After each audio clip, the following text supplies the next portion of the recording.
আসসালামু আলাইকুম প্রিয় শিক্ষার্থীবৃন্দ, আশা করি যে যেখানে আছো ভালো আছো, সুস্থ আছো। আমিও তোমাদের দোয়ায় আল্লাহর অশেষ রহমতে ভালো আছি, সুস্থ আছি। আমি মোহাম্মদ মুখলেসউদ্দিন, সিনিয়র শিক্ষক, নান্দিয়া সেঙ্গন আদর্শ দাখিল মাদ্রাসা, শ্রীপুর গাজীপুর। নান্দিয়া সেঙ্গন আদর্শ দাখিল মাদ্রাসা, শ্রীপুর গাজীপুর অনলাইন ক্লাসের পক্ষ থেকে সকলকেই স্বাগত। আমরা আজকে সপ্তম শ্রেণীর সপ্তবর্ণা বিষয় থেকে কবিতা নিয়ে আলোচনা করব। তো প্রিয় শিক্ষার্থীবৃন্দ, যে যেখানে আছো বই খাতা কলম নিয়ে আমার সাথে যুক্ত হও এবং ক্লাসটি খুব মনোযোগ সহকারে দেখো, শোনো। তো শিক্ষার্থীবৃন্দ, স্ক্রিনে একটি ছবি তোমরা লক্ষ্য করো। আমাদের যে গর্বের অহংকারের ভাষা, সেই বর্ণ, সেই শব্দ, সেই অক্ষরগুলি কিন্তু এখানে রয়েছে। অ আ ক এরকম বর্ণমালা রয়েছে। তো আমরা দ্বিতীয় স্ক্রিনেও কিন্তু কিছু ছবি আমরা দেখতে পাচ্ছি। হ্যাঁ, অক্ষর রয়েছে, শব্দ রয়েছে, তারপরে একটি মিছিল, রাষ্ট্রভাষা বাংলা চাই, এরকম একটি ছবি তোমরা দেখতে পাচ্ছ। তারপরে আমাদের যে শহীদদের স্মরণে যে স্মৃতি বিজড়িত জাতীয় শহীদ মিনার, সেই শহীদ মিনারের ছবিও তোমরা দেখতে পাচ্ছ। তো এই যে ভাষা, এই যে অক্ষর এবং এই রাষ্ট্রভাষা বাংলা চাই এরকম, কিংবা শহীদ মিনার, এই সম্পর্কিত এই যে অক্ষর নিয়ে যে বিষয়গুলো এখানে রয়েছে, এরকম বিষয় তোমাদের পাঠ্যপুস্তকে একটি কবিতা রয়েছে। আমরা আজকে সেই কবিতাটি নিয়ে আলোচনা করব। তো প্রিয় শিক্ষার্থীবৃন্দ, তো নিশ্চয়ই অনুমান করতে পারছো আজকে আমরা কোন কবিতা নিয়ে আলোচনা করব। আজকের পাঠ এই অক্ষরে, লিখেছেন মহাদেব শাহ। আমরা কবির সংক্ষিপ্ত কিছু পরিচয় জানব। মহাদেব শাহ জন্মগ্রহণ করেন 1944 সালে। তিনি সিরাজগঞ্জ জেলায় জন্মগ্রহণ করেন। তিনি আধুনিক কবি। তার উল্লেখযোগ্য কাব্যগ্রন্থ এই গৃহে এই সন্ন্যাস, ছবি আঁকা পাখির পাখা, তারপরে আছে সর্ষে ফুলের নদী ইত্যাদি। তো আমরা এই কবিতাটি পাঠ করার পর যে জিনিসগুলি জানতে পারব, এই অক্ষরে কবিতার গুরুত্বপূর্ণ পংক্তিগুলি ব্যাখ্যা করতে পারব। শিক্ষার্থীরা মাতৃভাষার প্রতি শ্রদ্ধা ও মমত্ববোধ প্রকাশ করতে পারবে। তোমরা এই অক্ষরে কবিতার ভাব বস্তু ব্যাখ্যা করতে পারবে, মূল ভাব আমরা বিশ্লেষণ করতে পারব। তো আমরা কবিতাটি একবার মনোযোগ সহকারে পড়ি, তোমরা আমার সাথে সাথে করো। এই অক্ষরে মহাদেব শাহ। এই অক্ষর যেন নির্জন ছুটে চলা অবিরাম, যেন কিছু তারা দিচ্ছে পাহারা, আকাশেতে লিখে নাম। অক্ষরগুলি চাই মুখ তুলি, অন্তরে জাগে গান। শিখি তার কাছে অজানা যা আছে, আনন্দে ভরা প্রাণ। এই অক্ষরে মাকে মনে পড়ে, মনে হয়ে যায় নদী, মন হয়ে যায় নদী। আর কিছু তাই পাই বা না পাই, চিঠিখানা পাই যদি। সেই উপমায় মন ভরে যায়, দেখি অপরূপ ছবি। সকাল দুপুর সুরের নূপুর, বাজায় উদাস কবি। এই অক্ষরে ডাক নাম ধরে, ডাক দেয় বুঝি কেউ। স্বপ্নের মতো রূপকথা যত অন্তরে তুলে ঢেউ। এই অক্ষর আত্মীয় পর, সকলের কাছে টান। এই প্রিয় ভাষা বুকে দেয় আশা, বিমোহিত করে গানে। এই অক্ষরে কঠিন পাথরে শিলালিপি লেখা হয়। এই ভাষা দিয়ে গান লিখে নিয়ে যুদ্ধ করেছি জয়। তো এই যে কবিতাটি আমরা এতক্ষণ পড়লাম, এই কবিতাটি বিশ্লেষণ করার পূর্বে আমরা এই কবিতাটির টিকা এবং শব্দার্থ যদি কিছু আলোচনা করি তাহলে কবিতাটি বোঝা অনেক সহজ হয়ে যাবে তোমাদের জন্য। তো আমরা এই যে অক্ষর, অক্ষর বলতে এখানে বর্ণ এবং বৃহৎ অর্থে মাতৃভাষাকে বোঝানো হয়েছে, আমাদের বাংলা ভাষা মাতৃভাষাকে বোঝানো হয়েছে। তাহলে অক্ষর বলতে আমরা কি বুঝি? বর্ণ বুঝি, কিংবা আমাদের মাতৃভাষা বাংলাকে আমরা বুঝতেছি। নির্জর মানে ঝর্ণা, এই অক্ষর যেন নির্জর ছুটে চলে অবিরাম। এই যে এই কথাটি বোঝাতে চেয়েছেন যে এই অক্ষর যেন নির্জর ছুটে চলা অবিরাম, মানে আমাদের এই যে মাতৃভাষা, আমাদের যে বাংলা ভাষা, এই বাংলা ভাষা আমাদের পূর্বপুরুষেরাও কিন্তু ব্যবহার করেছেন, পূর্বপুরুষেরাও এই বাংলা ভাষায় কথা বলেছেন, এবং সেই যে পূর্বপুরুষ থেকে বর্তমান ভবিষ্যৎ আমরা একই এই যে মাতৃভাষা ব্যবহার করছি, এবং এই মনের ভাষা, মনের যে কথা সেগুলি প্রকাশ করছি। এই যে পূর্বপুরুষ থেকে চলে আসা বর্তমান ভবিষ্যৎ পর্যন্ত চলবে, এটাকেই বলা কবি বোঝাতে চেয়েছেন যে এই অক্ষর যেন নির্জন ছুটে চলা অবিরাম, মানে এর যে ধারাবাহিকতা, সেই কথাই কিন্তু বোঝানো হয়েছে। যেন কিছু তারা দিচ্ছে পাহারা আকাশেতে নাম লিখে। দেখো এই কথাটি বলতে বোঝানো হয়েছে যেন কিছু তারা দিচ্ছে পাহারা আকাশেতে নাম লিখে। আমরা কিন্তু একসময় এই বাংলাদেশ পরাধীন ছিল, পাকিস্তান শাসক গোষ্ঠী আমাদেরকে বিভিন্নভাবে শোষণ করেছে, বিভিন্নভাবে আমাদেরকে বঞ্চিত করেছে। আমাদের যে মাতৃভাষা, সেই বাংলা ভাষাকেও তারা কেড়ে নিতে চেয়েছিল, এবং সেই বাংলা ভাষা কে পাকিস্তানের রাষ্ট্রভাষাকে থেকে বাদ দিয়ে উর্দুকে পাকিস্তানের একমাত্র রাষ্ট্রভাষা করতে চেয়েছিল পাকিস্তান শাসক গোষ্ঠী। কিন্তু পূর্ব বাংলার মানুষ, পূর্ব বাংলার ছাত্র জনতা তা কিছুতেই মেনে নেয়নি। ফলে এই ভাষার জন্য আমাদের বেশ কিছু মানুষকে তারা শহীদ করেছে, যেমন সালাম, জব্বার, বরকত, শফিক, অনেক মানুষকে তারা হত্যা করেছে। এবং এই যে তারা জীবন দিয়ে আমাদের এই মাতৃভাষাকে প্রতিষ্ঠিত করে গেলেন, হ্যাঁ, সেই শহীদদের কেই বলা হয়েছে যে যেন কিছু তারা, সেই তারা মানে ওই শহীদ যারা আমাদের এই শহীদ হয়েছেন এই ভাষার জন্য, তারা কিন্তু দিচ্ছে পাহারা আকাশেতে নাম লিখে। তারা আমাদের সেই অধিকার আদায় করে আমাদেরকে এই বাংলা ভাষাকে প্রতিষ্ঠিত করে গিয়েছেন। এই অক্ষরের মাকে মনে পড়ে, মানে মাতৃভাষা মায়ের ভাষা, এবং এই বাংলা ভাষা, হ্যাঁ, যেহেতু আমরা মায়ের মুখে শিখি এবং সেই বাংলা ভাষায় আমরা কথা বলি, এই কারণেই এই ভাষা যখন আমরা কথা বলি বা এই ভাষায় যখন আমরা কোনো জায়গায় প্রথম অক্ষর শিখি, সেটা এই মায়ের কাছ থেকেই যেহেতু শিখি, এই কারণে এটি মায়ের ভাষা। এবং এই ভাষা যখনই সামনে আসে তখনই মায়ের কথা চলে আসে। উপমা, তুলনা, অপরূপ, খুব সুন্দর। তারপর নূপুর, পায়ে পড়ার অলঙ্কার, রূপকথা, মানে এই পূর্বে যারা ওই রাজা বাদশা কিংবা রাজপুত, রাজকন্যা, বিভিন্ন রকমের যে কাহিনী করা হতো, গল্প কাহিনী, সেইটাকে আমরা রূপকথা বলে জানি। শিলালিপি, পাথরে খোদাই করা যে লেখা, হ্যাঁ, আগেকার দিনে এই পাথরে খোদাই করে লেখা হতো যাতে লেখা স্থায়ী অনেক দিন পর্যন্ত টিকে। এই ভাষা দিয়ে গান লিখে নিয়ে যুদ্ধ করেছে জয়। খুবই গুরুত্বপূর্ণ একটি কথা যে এই ভাষা দিয়ে গান লিখে নিয়ে যুদ্ধ করেছে জয়। আমি আগেই বলেছি যে আমাদের দেশ পরাধীন ছিল, আমরা দীর্ঘ 9 মাস যুদ্ধ করে এই বাংলাদেশ স্বাধীনতা লাভ করেছে, হ্যাঁ, এবং সেই মুক্তিযোদ্ধাদেরকে অনুপ্রাণিত করার জন্য এই ভাষা কিন্তু ব্যবহার করা হয়েছে।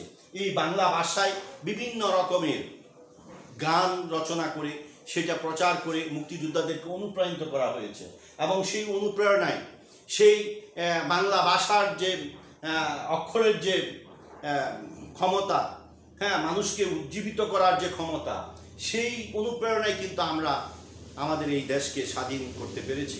হ্যাঁ, সেই কথাটি কিন্তু কবি বোঝানোর চেষ্টা করছেন তার শেষ তো আমি এখন কবিতাটি প্যারা বা প্যারা বিশ্লেষণ করার চেষ্টা করব, তোমরা মনোযোগ সহকারে বোঝার চেষ্টা করো, নিশ্চয়ই তাহলে তোমাদের মাঝে আর কোনো সমস্যা থাকবে না। এভাবে শুরু করেছেন কবি যে এই অক্ষর যেন নির্জন, ছুটে চলে অবিরাম, যেন কিছু তারা দিচ্ছে পাহারা, আকাশেতে লিখে না। বলতেছে এই যে অক্ষর, এই যে আমাদের ভাষা, আমাদের মুখের ভাষা, আমরা যে কথা বলি বাংলা ভাষা, এই অক্ষর দিয়ে কিন্তু একটি বর্ণ হয়, শব্দ হয়, সেন্টেন্স তৈরি হয়। তার মানে কি এই ভাষাটাই হলো অক্ষর। তাহলে এই যে অক্ষর, এটা নির্জর, ছুটে চলে অবিরাম, এটা চলতেছে অবিরাম। এটা ঝর্ণার যেরকম এক দ্বারা সে ছুটে চলছে, ঠিক ভাষা সেই অক্ষরগুলো কিন্তু ছুটে চলছে।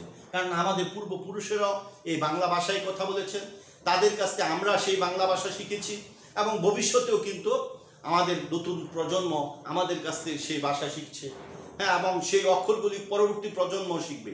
এইভাবে কিন্তু ধারাবাহিকভাবে অতীত, বর্তমান, ভবিষ্যৎ এই ভাষার ব্যবহার হচ্ছে। কিছু তারা দিচ্ছে পাহারা, আকাশেতে লিখে নাম।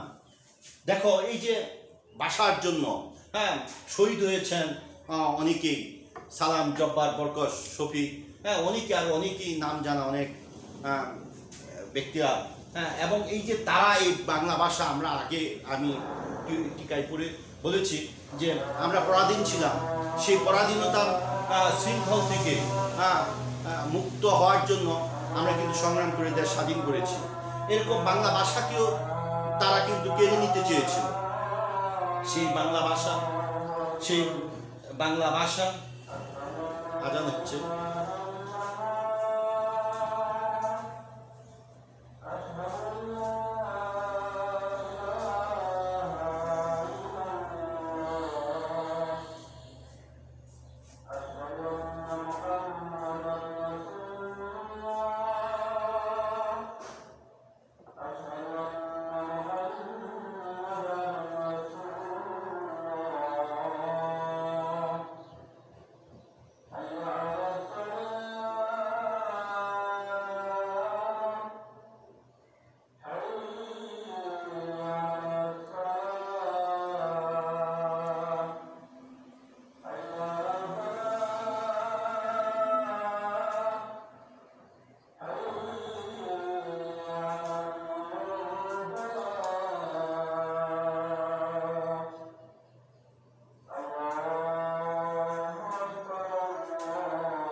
যাই হোক, যা বলছিলাম যে এই অক্ষর যেন নির্জন, ছুটে চলে অবিরাম, যেন কিছু তারা দিচ্ছে পাহারা, আকাশেতে লিখে না। আমাদের পূর্বপুরুষেরা এই ভাষা ব্যবহার করে আসছে, এবং আমরা করতেছি, ভবিষ্যতেও নতুন প্রজন্ম করবে, এই কথাটাই বোঝানো হয়েছে। এবং কিছু তারা দিচ্ছে পাহারা, আকাশেতে নাম লিখে। ওই যে ভাষার জন্য যারা শহীদ হয়েছেন, তারা কিন্তু আমাদের এই মাতৃভাষা, আমাদের এই বাংলাকে প্রতিষ্ঠিত করে গেছেন। আমাদের এই ভাষা পশ্চিম পাকিস্তানি কেড়ে নিতে চেয়েছিল, সেই ভাষাকে স্বীকৃতি আদায়ের জন্য তারা কিন্তু জীবন দিয়ে গেছে। পরের অংশে, অক্ষরগুলি চাই মুখ তুলি, অন্তরে জাগে গান, শিক্ষিত তার কাছে অজানা যা আছে, আনন্দে ভরা প্রাণ। আমরা কিন্তু এই অক্ষরগুলি মাতৃ যখন আমরা জন্মগ্রহণ করি, মায়ের কাছ থেকে প্রথমেই কিন্তু আমরা এই অক্ষরগুলি শিখি, এবং সেটা শিখি আনন্দ চিত্তে, আনন্দ ভরে, মন ভরে। মায়ের কাছ থেকেই কিন্তু আমরা সেই অক্ষরগুলি শিখি এবং বাংলা ভাষা আমরা আয়ত্ত করি। এই অক্ষরে মাকে মনে পড়ে, মন হয়ে যায় নদী, আর কিছু তাই পাই বা না পাই, চিঠিখানা পায় যদি। দেখো, একসময় এই চিঠির ব্যবহার ছিল। মা সর্বদাই চিঠি আশায় বসে থাকতো, কখন চিঠি আসবে ছেলের, কিংবা ছেলে বসে থাকতো মার চিঠি কখন চলে আসবে। সেই চিঠিখানা পাওয়ার যে ব্যাকুলতা, চিঠিখানা পাওয়ার যে আনন্দ, সেই জিনিসটা কিন্তু এখানে প্রকাশ পেয়েছে। কিভাবে বলতেছে যে এই অক্ষরে মাকে মনে পড়ে, কারণ এই অক্ষর দেখলে মায়ের কথা মনে পড়ে, কারণ আমি জন্মের পরে আমি অক্ষরটি শিখেছি মায়ের কাছে। হ্যাঁ, এবং সেই মায়ের কাছে শিখা সেই অক্ষর দিয়ে যখন চিঠি আসবে আমার কাছে, মা আমাকে জড়িয়ে ধরিয়ে যেভাবে আদর করতেন, হ্যাঁ, চিঠি পেলে মনে হয় যেন মা আমাকে সেভাবে আদর করছেন। সেই উপমায় মন ভরে যায়, দেখি অপরূপ ছবি, সকাল দুপুর সুরের নুপুর বাজায় উদাস কবি। মানে সেই উপমায় মন ভরে যায়, দেখি অপরূপ ছবি, মানে এই যে প্রকৃতির যে সৌন্দর্য, ভাষার যে সৌন্দর্য, হ্যাঁ, সেইটা দিন দুপুর সর্বদাই কিন্তু আমার মনকে আলোড়িত করে। এবং আমি কিন্তু সকাল দুপুর সুরের নুপুর বাজায় উদাস কবি, হ্যাঁ, সর্বদাই গান কিংবা কবিতা সেটা অক্ষরের মাধ্যমেই কিন্তু প্রকাশ পায়। সেই অক্ষরের মাধ্যমে কিন্তু কবিতা লেখেন, সুর গায়ক সে গান গায়, এবং এইভাবে কিন্তু আমরা এই অক্ষরকে, হ্যাঁ, ভালোবাসি এবং কবি তার মনের ভাব প্রকাশ করে। এই অক্ষরে ডাক নাম ধরে ডাক দেই বুঝি কেউ, স্বপ্নের মতো রূপকথা যত অন্তরে তুলে দেও। আমরা কিন্তু রূপকথার গল্প বলো, হ্যাঁ, যে কোনো জিনিস, হ্যাঁ, মা যখন সন্তানকে ডাকে এই অক্ষর দিয়ে কিন্তু ডাক দেয়, হ্যাঁ, এবং এই অক্ষর কি আমার কাছে স্বপ্নের মতো মনে হয়।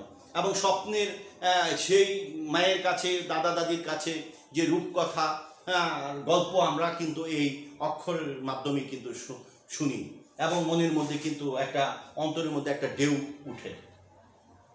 এই অক্ষর আত্মীয় পর সকলের কাছে টানি, এই প্রিয় ভাষা বুকে দেয় আশা, বিমোহিত করে গানে।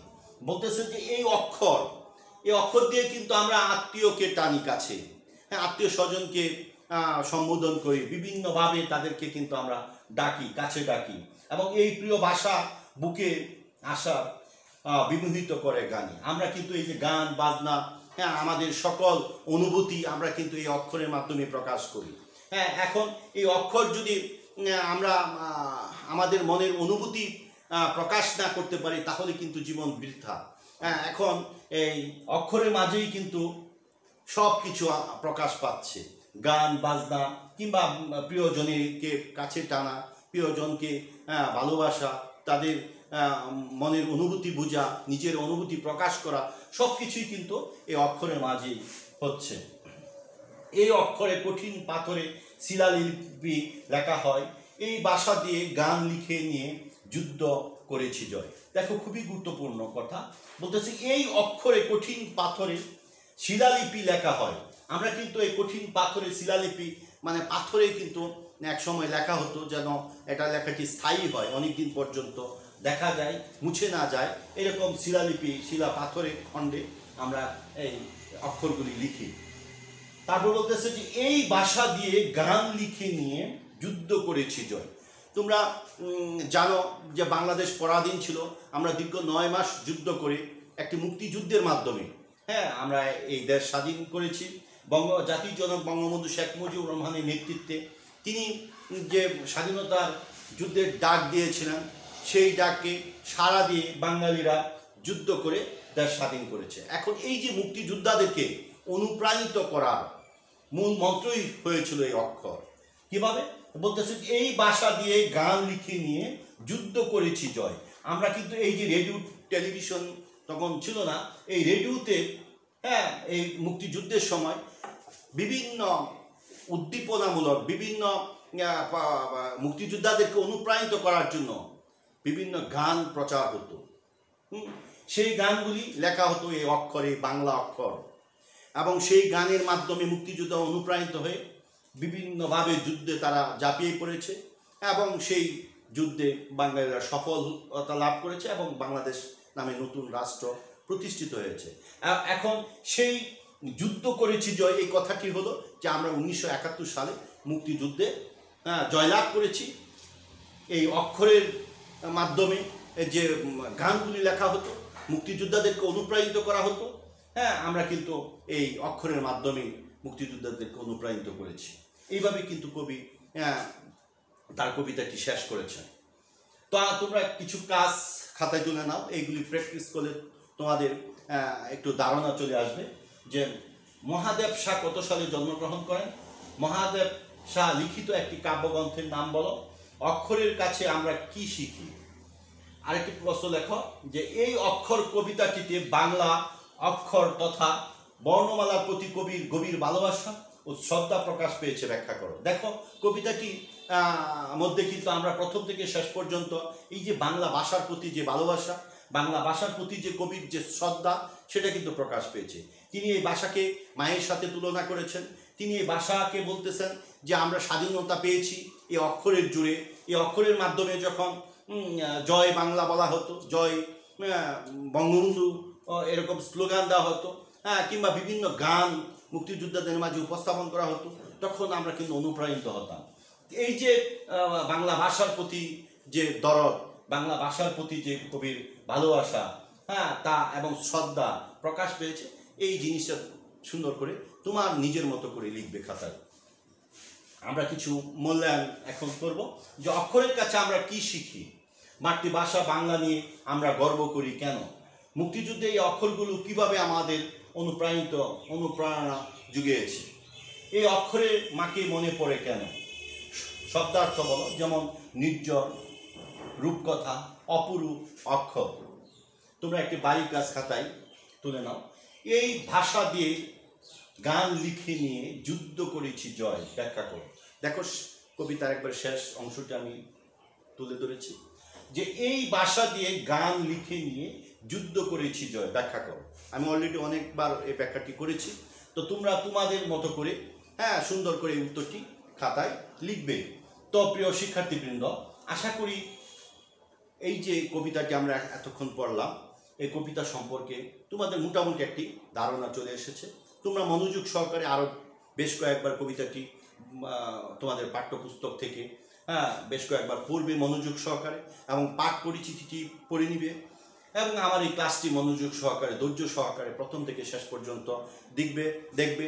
তাহলে তোমাদের এই কবিতা সম্পর্কে একটা ধারণা চলে আসবে, এবং যে এই কবিতার যে কোনো সৃজনশীল প্রশ্ন আসুক না কেন, আমি আশা রাখি তোমরা সুন্দরভাবে উত্তর দিতে পারবে।